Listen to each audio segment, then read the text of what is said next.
Hello students, welcome to our class. তো কি অবস্থা তোমাদের? আশা করি অনেক ভালো আছো। তো আমরা সেট নিয়ে পড়াশোনা করছিলাম, তো সেই ধারাবাহিকতায় আজকে আমরা নতুন একটা টপিক পড়বো, সেটা হচ্ছে প্রকৃত উপসেট বা প্রপার সাবসেট। তো আমরা সাবসেট বা উপসেট কি সেই জিনিসটা আমরা আগের ক্লাসে দেখে আসছিলাম। তো তোমরা যারা আগের ক্লাসটা দেখো নাই তারা অবশ্যই আগের ক্লাসটা দেখে আসবে। তো আজকে আমরা প্রকৃত উপসেট কোনগুলো সেটাগুলো একটু আমরা শিখে রাখবো।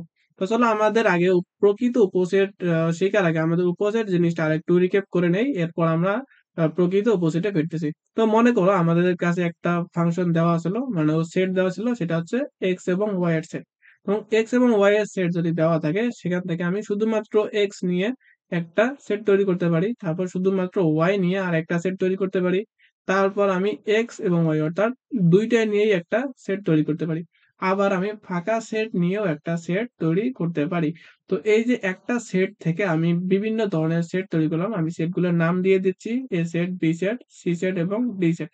অর্থাৎ এই একটা সেট থেকে আমি এখানে চারটা সেট তৈরি করতে পারছি, এর জন্য এই চারটা এ বি সি ডি কে এই পি সেটের উপসেট বলা হয়। অর্থাৎ কোনো একটা সেট থেকে যদি আমি বিভিন্ন ধরনের সেট তৈরি করতে পারি, তাহলে ওই বিভিন্ন ধরনের সেটকে ওই প্রকৃত এই যে আমাদের যে সেটটা দেওয়া ছিল সেই সেটের উপসেট বলতে পারি। তো এরপর মনে করো যে আমাদের আরেকটা সেট দেওয়া ছিল কিউ সেট, এখানে আমাদের এক্স, ওয়াই এবং জেড দেওয়া ছিল। তো এখান থেকে আমি প্রথমে করলাম কি, আমি এক্স নিয়ে একটা সেট তৈরি করলাম, তারপর আমি ওয়াই নিয়ে একটা সেট তৈরি করলাম, তারপর আমি জেড নিয়ে একটা সেট তৈরি করলাম। এরপর আমি করতে পারি কি, এক্স এবং ওয়াই নিয়ে আরেকটা সেট তৈরি করতে পারি, এক্স এবং ওয়াই নিয়ে একটা সেট তৈরি করলাম। তারপর আমি ওয়াই এবং জেড নিয়ে আরেকটা সেট তৈরি করলাম, ওয়াই এবং জেড।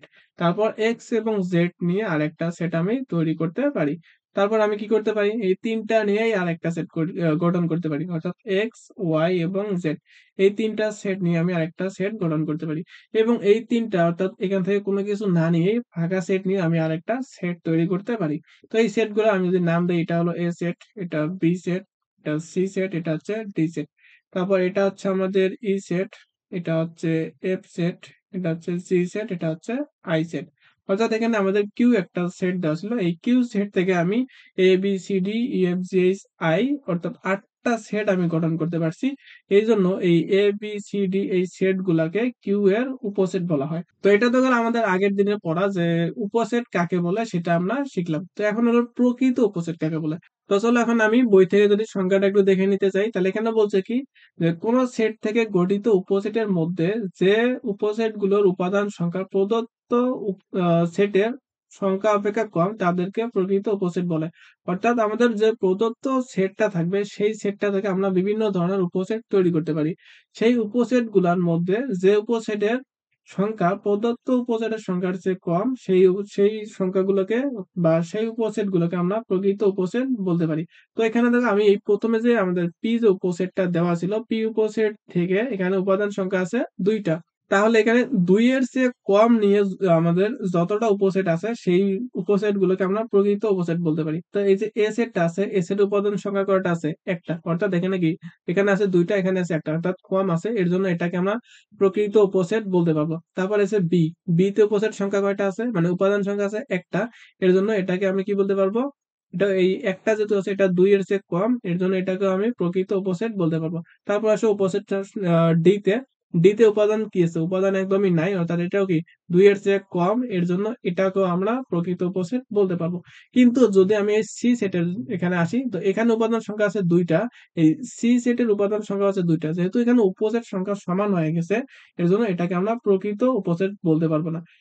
সাবসেট মানে এই যে এ বি সি ডি এই সাইডটাই হচ্ছে পি সেটের উপসেট, কিন্তু এ বি এবং ডি এই তিনটা আমাদের পি এর প্রকৃত উপসেট, কিন্তু সি এখানে প্রকৃত উপসেট নয়। কারণ কি, কারণ হলো এর উপাদান সংখ্যা আর এর উপাদান সংখ্যা সমান হয়ে গেছে। তো এই আমাদের কিউ যে সেটটা ছিল, কিউ সেটের ক্ষেত্রেও একই জিনিস, এখানে আমাদের যে কিউ সেটের উপাদান সংখ্যা আছে তিনটা, অর্থাৎ যেখানে তিনটা এর চেয়ে কম উপাদান সংখ্যা আছে ওইগুলো হচ্ছে আমাদের প্রকৃত উপসেট। তাহলে এতে উপাদান সংখ্যা আছে কয়টা, একটা, শুধুমাত্র এক্স, তাহলে এটা আমাদের প্রকৃত উপসেট। এরপর আসা যাক বি সেটে, এখানে শুধুমাত্র ওয়াই আছে, অর্থাৎ একটা উপসেট আছে, মানে একটা উপাদান আছে, এর জন্য এটা হচ্ছে আমাদের প্রকৃত উপসেট। তাহলে সি, ডি, তারপর ই, এফ, তারপর এই ই এফ পর্যন্ত এটা হচ্ছে আমাদের প্রকৃত উপসেট। তারপর আই যেহেতু আছে, আইও আমাদের প্রকৃত উপসেট। কিন্তু জে তে যদি আসি, এই জি সেটে উপাদান সংখ্যা আছে তিনটা, অর্থাৎ আমাদের যে প্রকৃত উপসেট মানে প্রদত্ত উপসেট এবং আমাদের যে জি সেটটা আছে, জি উপসেটটা আছে, এই দুটার উপাদান সংখ্যা আমাদের মিলে গেছে, এর জন্য জি আমাদের প্রকৃত উপসেট নয়। অর্থাৎ কোন একটা সেট থেকে যদি আমাদের বলে যে প্রকৃত উপসেট নির্ণয় করতে, তাহলে ওই আদিতে যে সেটটা দেওয়া থাকবে ওই প্রদত্ত সেটটা বাদ দিলে আমি বাকি যে সেটগুলো পাবো, তাহলে সেগুলো হচ্ছে আমাদের প্রকৃত উপসেট। তো এখানে আমাদের আদিতে যে উপসেটটা দেওয়া ছিল সেটা হচ্ছে এক্স ওয়াই, তাহলে আমি এই এক্স ওয়াই সেটটা বাদ দিয়ে বাকি যে সেটগুলো থাকবে সেগুলো হচ্ছে প্রকৃত উপসেট। তাহলে এখানে দেখো এই কিউ সেটে দেওয়া আছে এক্স ওয়াই জেড, তাহলে এই এক্স ওয়াই জেড নিয়ে যে আমাদের সেটটা গঠিত হবে, এই সেটটা বাদ দিয়ে বাকি যে সেট গুলো হবে সেটা হবে আমাদের প্রকৃত উপসেট। তো আমি আগের দিন একটা জিনিস দেখাইছিলাম, যখন এন এর মান আমাদের 2 হবে, অর্থাৎ উপাদান সংখ্যা যখন এন হবে, তখন তার উপসেট সংখ্যা হবে 2 টু দি পাওয়ার এন।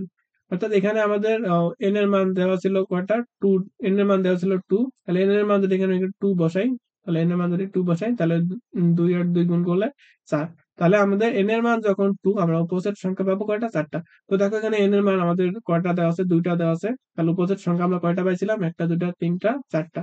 কিন্তু এখন যদি আমি বলি যে প্রকৃত উপসেট কয়টা হবে, তাহলে প্রকৃত উপসেট কি, এখান থেকে একটা বিয়োগ যাবে।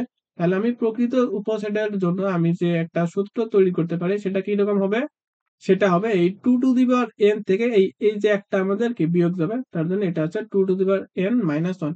তো এই যে পরেরটার ক্ষেত্রে আমি একই জিনিস বলতে পারি। তো আমরা জানি যে কোনো একটা সেটের উপাদান সংখ্যা যদি এন হয়, তার আমাদের উপসেট সংখ্যা হবে 2 টু দি পাওয়ার এন। তো এটার মধ্যে এন এর মান কয়টা, এন এর মান হচ্ছে 3, অর্থাৎ এখানে 3টা সংখ্যা আছে।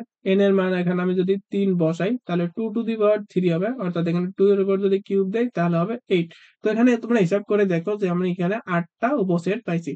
তো উপসেট তো আমি 8টা পাইছি, ঠিক আছে, কিন্তু যদি আমি প্রকৃত উপসেটের কথা বলি, সেখান থেকে একটা উপসেট অবশ্যই বাদ যাবে। এর জন্য আমরা এখানেও যে প্রকৃত উপসেটের যে আমি যদি একটা রুলস নিয়ে আসতে চাই, সেটা হবে 2 to the power N minus 1। তাহলে এটাই হলো আমাদের কি প্রকৃত উপসেট নির্ণয় করার সূত্র। তাহলে দেখো এখন আমি দুইটা সেট নিলাম, একটা হলো পি সেট আর একটা হচ্ছে কিউ সেট। তো পি সেটের এখানে উপাদান আছে 4টা। তো এখন যদি আমি বলি যে পি সেটের উপাদান সংখ্যা কয়টা, তাহলে আমরা জানি যে পি সেটের উপাদান সংখ্যা নির্ণয় করার হচ্ছে যে এখানে এন এর মান কত, এন এর মান হচ্ছে আমাদের 4। তাহলে উপাদান সংখ্যা বের করার সূত্র হচ্ছে 2 টু দি পাওয়ার এন। অর্থাৎ আমি 2 টু দি পাওয়ার এন এর মান যেহেতু 4, তাহলে আমি এখানে 4 বসাই দেবো, তাহলে 2 টু দি পাওয়ার 4 এর মান হচ্ছে 16। অর্থাৎ যদি এখানে আমাদের উপাদান সংখ্যা যেহেতু 4টা আছে, তার জন্য আমাদের উপসেট সংখ্যা হবে 16টা। এখন যদি আমি বলি যে প্রকৃত উপসেট কয়টা, প্রকৃত উপসেট কয়টা, তাহলে আমি কি করব, যে 2 to the power N minus 1 বসাবো। কারণ কি, কারণ হলো এইটা, এই যে আমাদের যে সেটটা আছে, এই সেটটা নিজেই আবার নিজের একটা উপসেট। এই আমাদের এই পুরো সেটটা বাদ দিতে হবে, এর জন্য কি -1। তাহলে এখানে 2 টু দি পাওয়ার এন, তাহলে এন এর মান আমাদের কত, 4, তাহলে এখানে 4 বসাবো, মাইনাস এখানে 1। তাহলে 2 টু দি পাওয়ার 4 আমাদের হয় 16, তাহলে 16 - 1 হচ্ছে 15, অর্থাৎ আমাদের প্রকৃত উপসেট হবে 15। তারপর এখানে যে কিউ যে আছে, কিউ সেটার এখানে দেখো এন এর মান কত আছে, এন এর মান হচ্ছে 5, অর্থাৎ এখানে 5টা উপাদান এখানে আছে, এর জন্য এন এর মান এখানে 5। তো এখন যদি আমি বলি যে এই কিউ সেটের উপসেট কত, তাহলে আমি জানি যে উপসেটের সংখ্যা হচ্ছে 2 টু দি পাওয়ার এন। তাহলে এখানে এন এর মান 5 আছে, তাহলে এখানে যদি আমি এন এর জায়গায় 5 বসাই দেই, তাহলে পাচ্ছি হলো 32। অর্থাৎ এখানে আমাদের যে কিউ সেটটা আছে, এই কিউ সেটের উপাদান সংখ্যা হবে 32টি। এখন যদি আমি বলি যে প্রকৃত উপসেট কত, তাহলে প্রকৃত উপসেটের আমাদের সূত্র হচ্ছে 2 to the power N minus 1।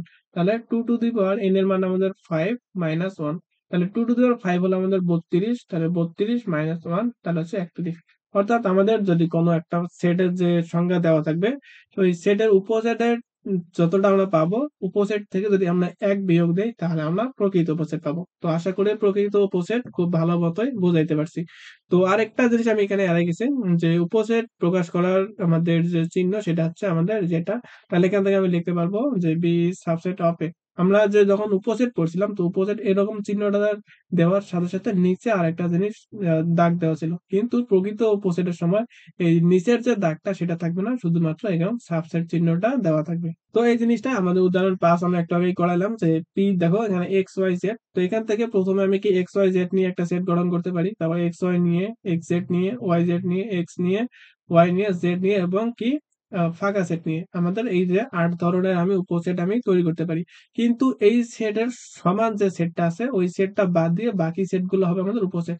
তো এই সেটের যে সমান সেটটা আছে এইটা, তাহলে এই সেটটা আমি বাদ দিতে হবে। তাহলে এই সেট বাদ দিয়ে এই বাকি যে সেট গুলো আছে, এই সেট গুলাকে আমরা কি বলতে পারবো, এই বাকি সেট গুলাকে প্রকৃত উপসেট বলতে পারবো। তাহলে এখানে দেখো প্রকৃত উপসেটের আমাদের যে সূত্র সেটা হচ্ছে 2n-1। তো এটা এমসিকিউতে আসতে পারে যে আমাদের প্রকৃত উপসেট সংখ্যা নির্ণয় করার সূত্র কি, অথবা উপসেট নির্ণয় করার সূত্র কি, সেটা হচ্ছে 2n। অর্থাৎ যদি উপাদান সংখ্যা n হয় তাহলে ওই সেটের উপাদান সংখ্যা হচ্ছে 2n, মানে উপসেটের উপাদান সংখ্যা। আর হচ্ছে প্রকৃত সেটের সংখ্যা হচ্ছে 2n-1। তো আশা করি আমাদের প্রকৃত উপসেট খুব ভালো মতো বোঝাতে পারছি। তো এরপর আমাদের পড়বো হলো সেটের সমতা। তো পরবর্তী ক্লাসের জন্য অপেক্ষা করতে থাকবো, ততক্ষণ পর্যন্ত আল্লাহ হাফেজ।